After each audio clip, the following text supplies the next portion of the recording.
Em nome do Pai, do Filho e do Espírito Santo. Amém. Inspirai, ó Senhor, as nossas ações e ajudai-nos a realizá-las, para que em vós comece e para vós termine tudo aquilo que fizermos. Por Cristo, Senhor nosso. Amém. Santa Maria, Mãe de Deus, rogai por nós. Em nome do Pai, do Filho e do Espírito Santo. Amém.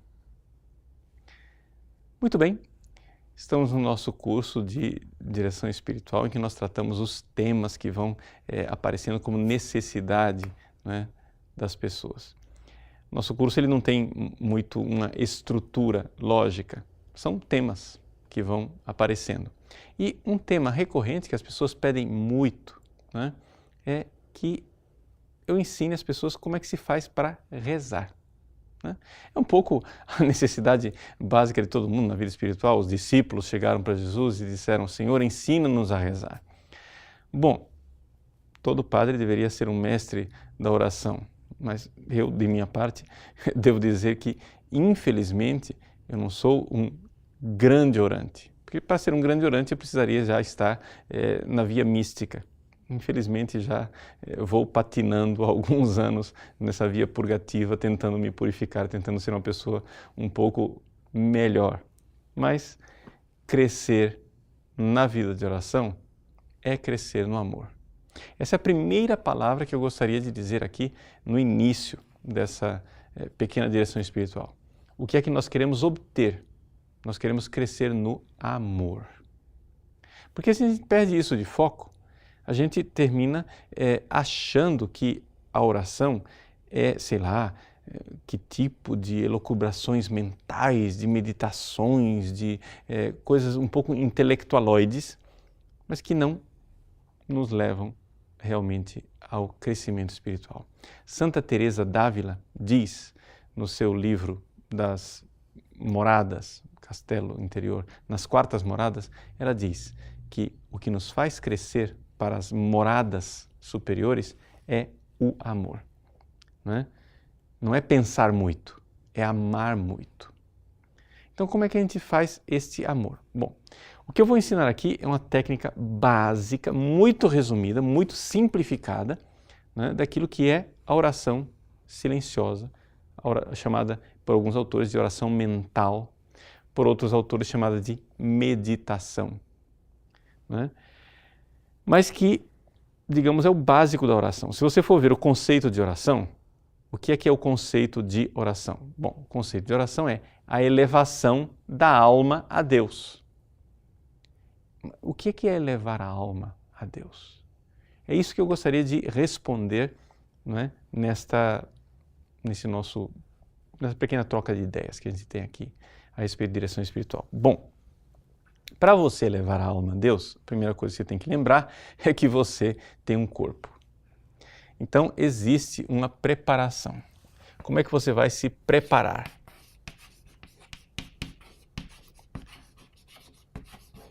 A preparação é muito simples.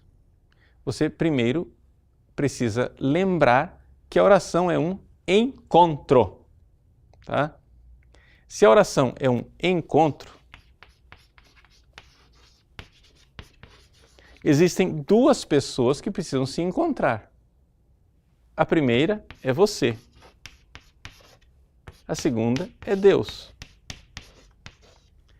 Então, este é o encontro básico e a preparação. Veja, algumas pessoas não se dão conta disso. Isso daqui ainda não é oração. Não é a oração que eu estou dizendo. Mas se você vai rezar, você precisa se encontrar com você mesmo. E muita gente não consegue rezar por isto. Porque não se encontra consigo mesmo. Você precisa se apaziguar, se acalmar. Não é? Sei lá, você acaba de sair do trânsito. Um trânsito caótico. Você está, assim, mal, está cansado, afobado, etc. Você vai rezar? Meu irmão, respira fundo. Não é técnica indiana, transcendental, yoga, nada disso. É simplesmente dizer o seguinte: o seu corpo está agitado, a sua fantasia está a mil, a sua irritação, então você precisa se acalmar. Se encontre com você, olhe para você e diga: o que é que está acontecendo dentro de mim? Nossa, eu estou agitado, peraí, calma. Veja como você está. Uma vez que você viu como você está, isso não precisa ser 2 horas. Pode ser 30 segundos, 40 segundos. Se acalme, respire fundo. Eu estou assim. Aí você vai se encontrar com Deus. Para você se encontrar com Deus, você precisa fazer um ato de fé na presença dEle. Se você está na frente do sacrário, você tem que dizer: Senhor, eu creio que estás aqui. Se você não está na frente do sacrário, olhe para dentro de você, no seu coração. Eu creio que estás aqui, dentro de mim. Faça um ato de fé. Um ato de fé significa o seguinte: você tem que agir com a sua vontade e a sua inteligência. Não é? A sua vontade diz para a inteligência: creia que Ele está aqui. Porque se você não tem essa presença, não vai ter oração. O básico da oração não vai acontecer, porque não vai haver encontro. Né? Muita gente pega a Bíblia e consegue se concentrar em tudo que está dizendo. Né? Vinde, exultemos de alegria no Senhor, aclamemos o rochedo que nos salva. E ele vai pensando, mas ele está pensando a respeito de Deus. Não está se encontrando com Deus. Existe um malveso, uma mania de teólogos, seminaristas e todo mundo que fala a respeito de Deus, de falar a respeito de Deus como o Ele, e na hora da oração continuar a falar a Deus como se fosse Ele. Não sei se vocês já viram esse tipo de oração, eu já vi muitas vezes, né? Você diz: fulano, vamos rezar agora, conduza a oração aí antes da refeição. Aí o fulano começa: vamos pedir a esse nosso Deus que abençoe os pobres, que aumente a nossa fraternidade, porque é muito importante. E começa a fazer um sermãozinho, ele não está rezando. Vamos pedir a este nosso Deus, quer dizer, é um Ele, Deus é um Ele. Deus não é uma presença que está ali me ouvindo. Está entendendo? Tem que haver a presença sobrenatural, senão não vai ter oração. Isso que eu estou dizendo é tão óbvio, tão óbvio, tão óbvio que é esquecido. Mas se não houver essa preparação, não vai ter. É evidente que você pode também acrescentar mais uma coisa. Você pode pedir a Ele, a Deus, à Virgem Maria, ao seu anjo da guarda, as graças para esse momento de oração. Não é? O Opus Dei tem uma pequena oração que eles sempre repetem no início de cada oração, que eu suponho que tenha sido composta por São José Maria Escrivá, em que eles fazem exatamente isso, um ato de fé. Creio que estás aqui presente. Né? E pede a ajuda à Virgem Maria, a São José, ao anjo da guarda, né? Para, com fruto, passar aquele momento de oração. Pois bem, aqui é a preparação. Agora, como é que tem que ser a oração de verdade? Bom, se número 1 era preparar, o que é o número 2? É a elevação da alma a Deus. Né? É a oração propriamente dita. O que é que eu vou fazer? Eu vou elevar a alma a Deus. Ora, a nossa alma ela é simples, mas ela tem funções. Ela tem uma função de conhecimento e uma função de apetite, que é a inteligência, o intelecto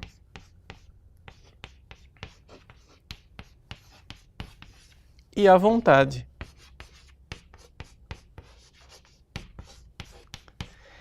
Se você não elevar essas duas funções, essas duas potências, essas duas faculdades na sua oração, a sua oração vai estar incompleta de alguma forma. Então vamos começar com o número 1, com o intelecto. E pronto, por isto, né, que eu prefiro uma oração mais emocional, uma oração mais ungida, mais sentida, porque aí já começa com esses intelectualismos, não tem intelectualismo nenhum, parou. Não é isso que eu estou te ensinando, você deixa eu explicar. O que quer dizer o intelecto? Veja, você é inteligente. Como uma pessoa inteligente, você tem uma inteligência que pode ser iluminada por duas luzes. Existe uma luz fraquinha, que é a luz da razão. Então, tudo bem. Esta luz, todo mundo tem, inclusive os pagãos.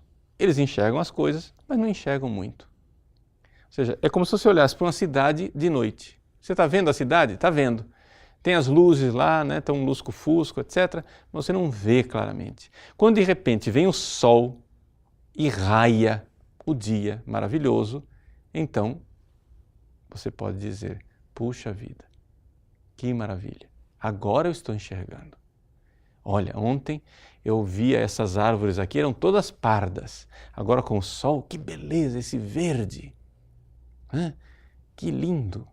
Olha, ontem à noite eu estava vendo aqui esse rio, o mar, estava escuro, agora está um azul lindo, porque o sol está aí, você consegue enxergar. O que é essa segunda luz? É a luz sobrenatural, a luz que vem de Deus. A luz que é Cristo. Então você precisa pedir ao Cristo, Senhor, que ilumine a sua inteligência para que você compreenda o seu mistério, o seu amor, a sua bondade. Então você vai pegar alguma coisa, vai pegar algum osso para roer, né? Ou seja, alguma palavra de Deus, algum mistério da vida de Cristo para contemplar. Então você vai, vamos supor, sei lá, você vai contemplar sobre a paixão de Cristo na cruz, que é um dos temas prediletos dos santos para contemplar. Então você vai começar a girar ao redor daquilo ali. Não é? Você pode pegar o texto do Evangelho, você pode... Mas o melhor mesmo é você, dentro, no interior, no seu silêncio, começar a falar com Deus e dizer, Senhor, mas que maravilha o vosso amor por mim. E vá narrando para Deus, você pode ir narrando para Deus o que Ele fez para amar você. Ou às vezes, sem palavras, você simplesmente vai discorrendo aquele mistério, vai vendo a grandeza. Resumo, você vai cavucando ali ao redor daquele mistério até que, finalmente, acontece aquela iluminação. Quando você diz assim, por exemplo, como que se dissesse, nossa! Eu não sei se vocês já tiveram essa impressão. Uma das coisas que pode acontecer, né, é desta fase aqui do intelecto acontecer durante uma pregação. Você está ouvindo a pregação de uma pessoa, você está na missa, o padre está pregando. E o padre diz uma coisa que você está cansado de saber. Mas ele disse, e naquele momento houve uma iluminação interior e você vê que você foi iluminado. Porque você já sabia aquilo, mas de repente você compreendeu aquilo. Você vê claramente que você foi alimentado interiormente. Tá? Ou seja, na sua oração pessoal ou durante a pregação, que foi uma meditação conduzida, digamos assim, você foi girando ao redor daquele mistério que já é conhecido, gente. Eu não estou dizendo aqui que vocês vão conhecer novidades, não. É um mistério já conhecido, mas que reconhecido e iluminado pela luz de Deus, pela luz divina, aquilo te alimenta, não é? Se você faz a Lexio Divina, o que eu estou dizendo aqui para vocês, não é? São as duas primeiras partes, a parte da leitura e da meditação. O que é leitura e meditação? É que quando você lê o texto sagrado, você resume na sua cabeça. Lembrem que os antigos monges, eles não tinham Bíblia para carregar debaixo do braço. Eles ouviam o texto sagrado na igreja e captavam. E passavam o dia ali, ruminando, meditando, ao redor dessa verdade. E ao redor dessa verdade, chega uma hora que você diz, me alimentou. Então aqui houve a parte do intelecto. Mas não basta você simplesmente elevar o intelecto. Você tem que elevar a vontade. O que é a vontade? A vontade é um apetite racional. Vamos entender o que é um apetite racional. Os animais têm apetite irracional. Sei lá, um cachorro quer comer uma bacia de comida, ele quer aquilo. Um cachorro não é capaz de se contrariar. Ele é capaz de ser contrariado. O outro cachorro está lá comendo a bacia dele, ele está contrariado. Mas ele não se contraria. O ser humano ele é capaz de se contrariar.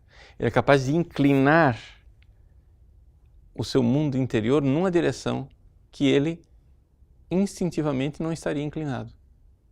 Essa é a liberdade da vontade, é um apetite racional, onde eu inclino para onde eu quero. Ora, basicamente, o que é que nasce da vontade? Amor, e não esqueça de uma parte importante, ódio. Você precisa odiar na sua oração, tá? As pessoas precisam amar e odiar na oração. Você vai e contemplou a paixão de Cristo. Quando você vê aquele amor de Cristo por você, você ama. Quer dizer, é um ato de vontade que diz: Senhor, vós me amastes tanto, eu quero vos amar de volta. Eu quero entregar a minha vida. Isso é amor. Agora, existe o ódio. Você pode também contemplar os seus pecados e dizer: Senhor, eu detesto os meus pecados. Isso é uma coisa que as pessoas precisam fazer. Agora você precisa fazer não aquele ato de contrição automático assim: meu Deus, me arrependo, todo o coração de ser ofendido porque sou tão bom amado. Não, é um ato de vontade. Se a sua vontade não está engajada ali, não há contrição, não é? Nem imperfeita, nem perfeita, muito menos. Então, dizer: Senhor, eu detesto os meus pecados que vos mataram na cruz. Senhor, eu detesto a minha miséria que vos fez tanto mal, a minha ingratidão. Senhor, eu estou cansado de não vos amar. Eu quero amar, Senhor. Por isso eu me sento aqui diante de vós como um mendigo na soleira de vossa porta. Dai-me, Senhor, a capacidade de amar. E aí então, uma vez que você fez atos de amor, de ódio, atos de confiança, de temor, etc. e tal, são coisas que podem nascer da vontade, você então, a partir disso, pede a Deus as graças necessárias para amar mais, para ter mais virtudes, etc, etc. Né? E aí, número 3, né? Uma vez que você fez isto, o número 3, você vai então agradecer a Deus, né? É a conclusão, você vai amarrar as pontas, né? Você faz uma ação de graças. Obrigado, Senhor, né?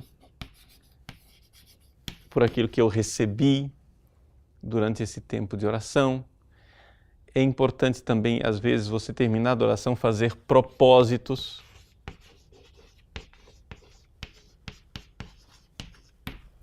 Né? De amar mais a Deus, de ser mais de Deus, etc, etc. E assim concluir a oração. Veja, quanto tempo é necessário para fazer esse tipo de oração?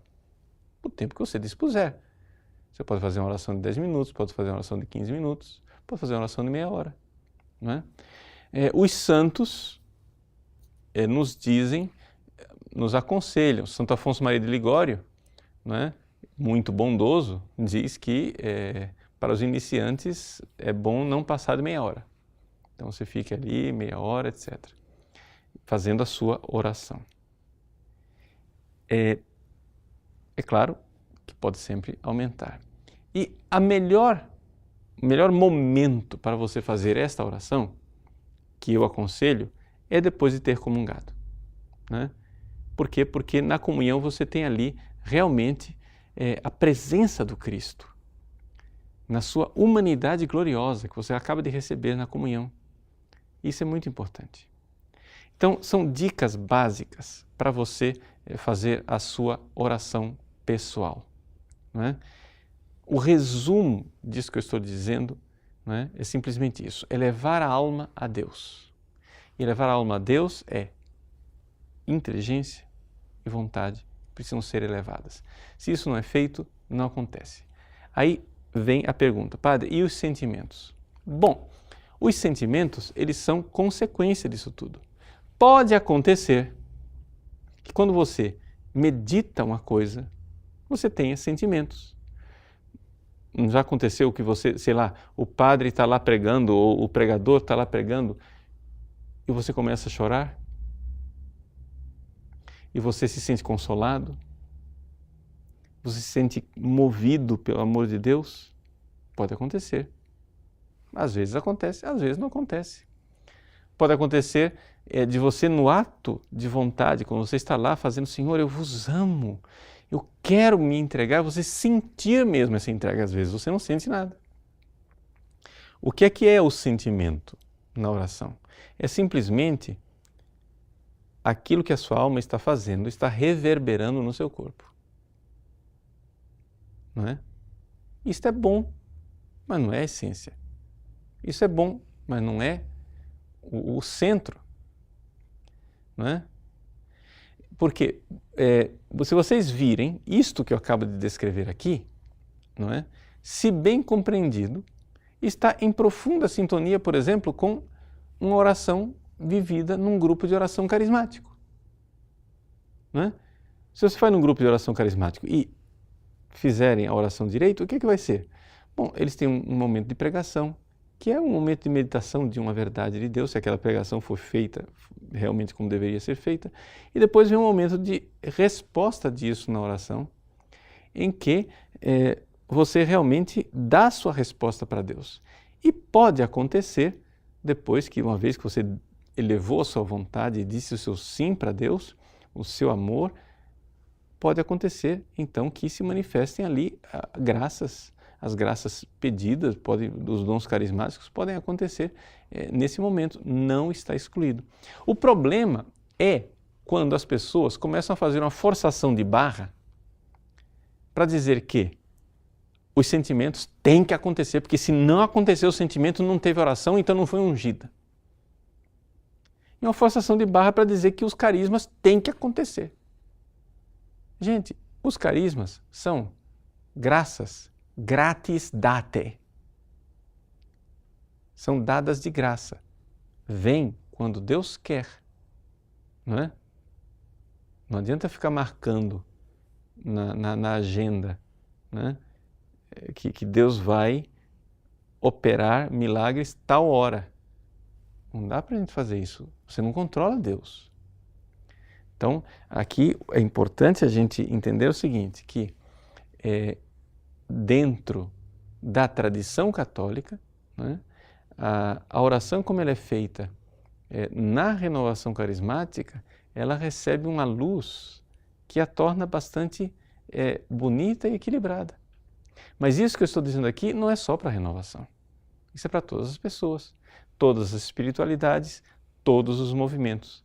Então, só quis fazer essa pequena nota de rodapé sobre a renovação carismática, porque eu sei que muita gente tem essa tendência de dizer assim, isso que o Padre Paulo está dizendo não é a nossa espiritualidade, portanto nós temos que rejeitar. Porque isso é uma espiritualidade meio intelectualista, árida. Não. O que eu estou dizendo é o seguinte, as emoções e os carismas podem acontecer dentro disto. O que é importante é você não colocar a essência nisto. A essência é a elevação da sua alma a Deus. Não quer usar a palavra alma? Não tem problema, usa a palavra coração. Eleve o seu coração a Deus. Mas saiba que esse seu coração não é um sentimentalismo. O seu coração é uma compreensão. O meu coração compreende o coração daquele que me amou. E por isso eu quero responder com um ato de amor também. Deus abençoe você e que você possa colher as graças de Deus na sua vida de oração. Em nome do Pai, do Filho e do Espírito Santo. Amém.